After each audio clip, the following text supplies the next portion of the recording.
Hello and welcome to Rater.hq After Dark. I'm your host, Rater. And in this video, it's not clickbaity, but the question that's being posed is whether or not the VA medical center that you receive your care from, whether or not they can create a claim for compensation on your behalf, either solicited or unsolicited. And the short answer is yes, they can actually do that. But the better answer is they can't do that in a negative way. So they can only do it in what I would consider a medically positive way on your behalf, but they can actually do it. So I'm going to go ahead and share my screen and we'll talk about it. So the first thing I would like to talk about is what is known as unsolicited reports. So this is where the chief of the MAS, medical administration specialists, they can create what is known as an unsolicited report to the RO to basically start a claim on your behalf. Now, the circumstances are very narrow when they can do this. So the staff has to believe that you are a good candidate for aid and attendance because you're housebound. So this would be you being factually housebound, not the statutory housebound, but this would be like you're a quadriplegic, you're paraplegic, you have some kind of medical disorder that makes you qualify for the housebound status. In that case, the VA medical center itself can actually, on your behalf, do a claim for aid and attendance because you meet the factual requirements. So that's a thing. So they will probably do either send an unsolicited report and then you'll get a copy of this 2680 form. Just know that this is something that the VA medical center can do for you. Now, some people might not consider this to be a beneficial utilization of an unsolicited request for the VBA to get involved, but it's whenever the VA staff members believe that the veteran could be incompetent and the veteran has a claim for disability benefits pending or is receiving compensation, pension, or retirement. So if you're either in the process of becoming service connected or you are service connected, and let's say like the social workers that work with you at the VA, they believe um, with a very significant degree of certainty that your competency is in question, then they can actually go in and they can start a claim for incompetency. Now, if it's true, if you happen to qualify for the criteria, then what that would do is the VA would put forth the VBA would go through the steps to establish to do a competency review. Number one, it's not an automatic thing, and if you are found to be incompetent for VA purposes, then you would be assigned a fiduciary to help manage your funds. So that is something. So this is one of the situations that I want to stress that I have met some veterans that go to the VHA and you know they act out and they do weird things and I don't know, some people's sense of humor, you don't want to joke around with the staff on this one, okay? And pretend to be incompetent or something. I don't know why some people do that, but they do, and it's actually more common than you think, where they just behave in such an odd manner that it starts raising the competency questions. So just keep in mind that if you behave in this way and you are not truly incompetent, they can start the process of a competency review on your behalf if you act out enough. So the third way is this has to do with the staff of the medical facility believing that the veteran rated incompetent for VA purposes might be competent. So this is once again a beneficial thing where they're like, whoa, whoa, whoa, medically he's competent, right? Because the VHA would have a better understanding of that than, say, the Rater or the VSR, because for the most part, the Rater and the VSR are not mental health providers. So this right here, and this manual reference will be in the video description. But this is where the RO can do unsolicited reports to the regional office, the VBA regional office, to start a claim on your behalf.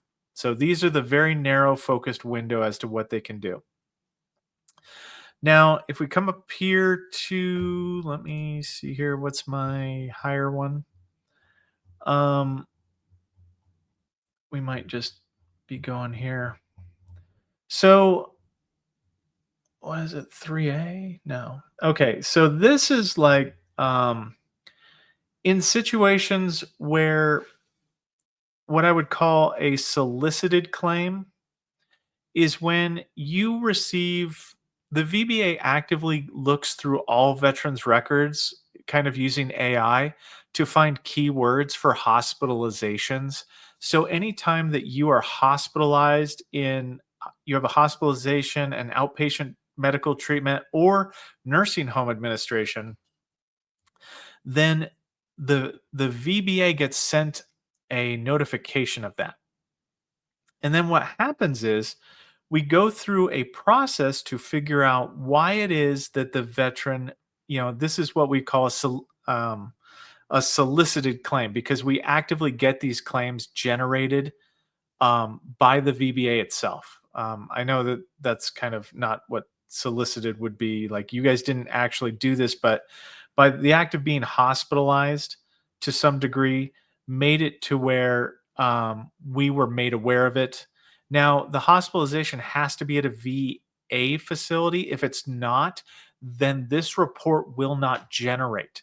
So this is why a lot of the times, if you guys have, like, let's say outpatient total knee replacements, you have to tell the VA about that, or else they'll never know.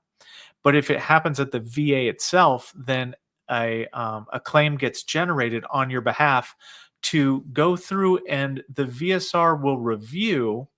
The claims processors will take actions, will do an active review on your hospitalization to see if it meets criteria for benefits under, like, let's say, convalescence. So whether or not you can get convalescence under 38 CFR 4.29 or convalescence under 38 CFR 4.30. And let me just bring them up real quick. Um, Convalescence under 38 CFR 4.9 happens whenever you have a hospitalization for a service connected condition that lasts over 21 days. Convalescence is the act of artificially uh, increasing your rating decision to 100% for a set duration. Now, if you meet criteria, you meet with criteria for the 21 days. And if you want to learn about it, you can come here to 38 CFR 4.29. And this is for hospitalizations that are not for things like total knee replacements or total shoulder replacements or anything like that. Those particular, like a full joint replacement, has its own criteria that's built into the 38 CFR Part 4, the scheduler. They have specific dates associated, depending on what joint you got totally replaced. um, then that's what we would follow. This form of convalescence is for something that's like, oh, I was hospitalized because, like, let's say I have bronchial asthma and I had acute respiratory failure and I had to be hospitalized. And let's say I was 30%. I only had an inhaler, normally prescribed, and I got hospitalized for 30 days. Well, if I met the over 21 days requirement, then I would get a temporary 100% for the duration of my time in the hospital. And then after that, it would reset itself. But the total hospital convalescence is measured. You can typically only get 1 month, 2 months, or 3 months normally. Like, the average rater can only assign you that. And then if we have to do an extension, because, like, let's say you have sepsis or something like that, where you are long-term healthcare in hospitalized due to a service connected condition, the actual service center manager has to approve any kind of extensions beyond the initial 3 months.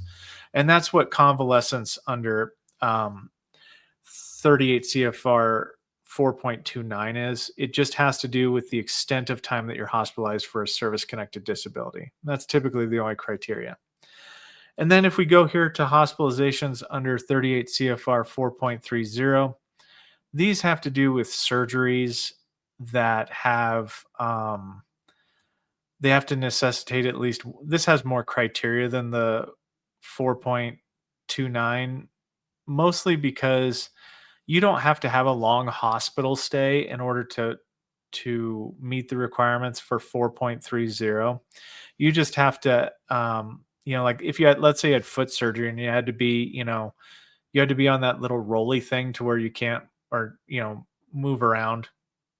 But let's say it's not a joint replacement, it's just some kind of normal surgery. Um, you have to have what is known as 1 month of convalescence, which typically means, like you can't be at work or something like that, that is prescribed by a doctor. And then, or now these are or situations. You have a surgery that with severe post-operative residuals, such as, like having a immo- immobile brace or like a cast or something, or be in wheelchair or crutches, or be, yeah, the immobilized cast without surgery. So if you broke a bone, that you had to be in an immobilized cast, you could qualify for this. Um, and it would, like 4.29, it just artificially moves you up to 100%. So when we're looking, like when the VA Medical Center and the VBA are looking for your hospitalizations, they can solicit claims on your behalf, and they're not necessarily a bad thing. But they start out in a kind of a end product claim type of 330.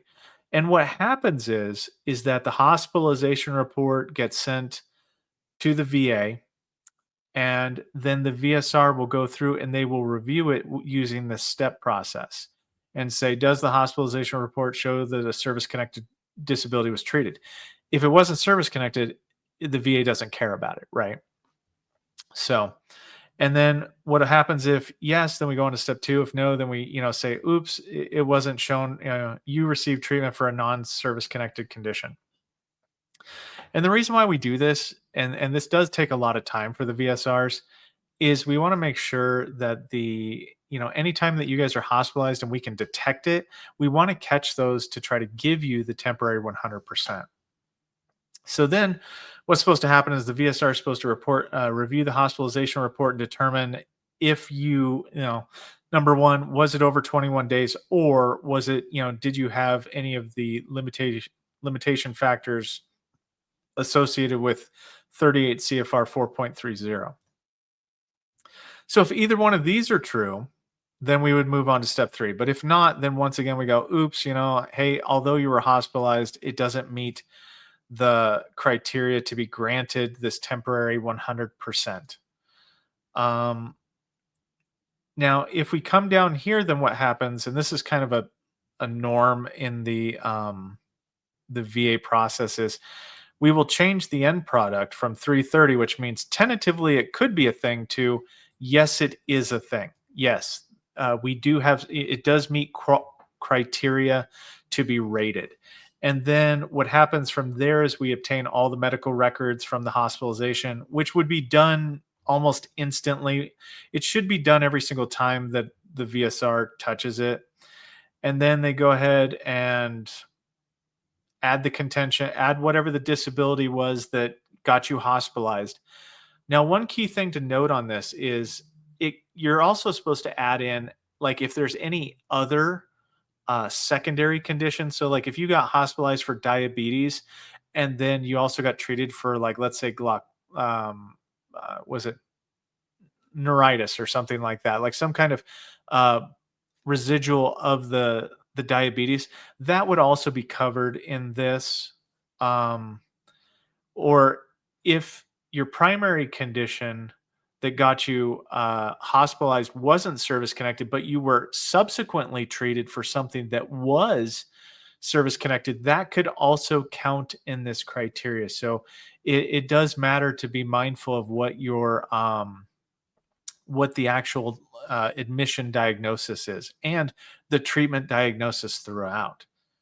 So we would forward to the rating activity, and then us raters would get it. The rating activity reviews the hospitalization report to just double check that the entitlement to either 38 CFR 4.29 or 38 CFR 4.30 are valid. If the entitlement is valid, then we grant. Then and if not, like if we find out that it's not, then we change it back to an EP 330 and give it back to we defer it back and have the VSR, just clear the EP. But let me see here. What's the other one? 3A. So this is about it when it comes to like how the circumstances in which a VA, like the VHA, can generate reports to the VBA. Now, there is like OIG investigations, you've heard about them obviously, where, somebody claims that they can't walk and then they're in the gym and somehow the VA finds out about it. Well, that's not going to be through your general medical providers at the VHA. That's going to be potentially like OIG. The OIG has like a tip line where people can call into, and I mean, I guess it's possible that the VA examiner could, call in, but it's not typical, right? And it's typically going to be a family member, an enemy, whatever you want to call it, somebody that's like jealous or something, or somebody that has a good sense of moral integrity and then goes, "Wait a minute, dude, you told him that you can't walk, and now you're playing basketball. Like that's a no-go. That's wrong." Right? So, I think in that case they should be turned in. But um circling back here, so the VA itself is only going to typically look for hospitalizations except for certain situations. So when we another thing that I wanted to talk about for the hospitalizations is it has to be in a VA medical facility. A domiciliary counts, but it doesn't count. Like a domiciliary is like the RRTP. It's like recovery treatment for substance use. That sadly doesn't count unless it is extensively long. Like this one's harder to get that temporary 100%. There are more criteria for it. VA nursing home, but this also has some issues with it, or a private facility under VA contract. So there are some it's more than just being hospitalized at the VA medical centers, I guess what I'm going with here. And then this is the old way that they used to do it. I should have prepared this a little bit better, but I'm looking for this. So there's also situations related to hospitalizations that can adjust your particular benefit.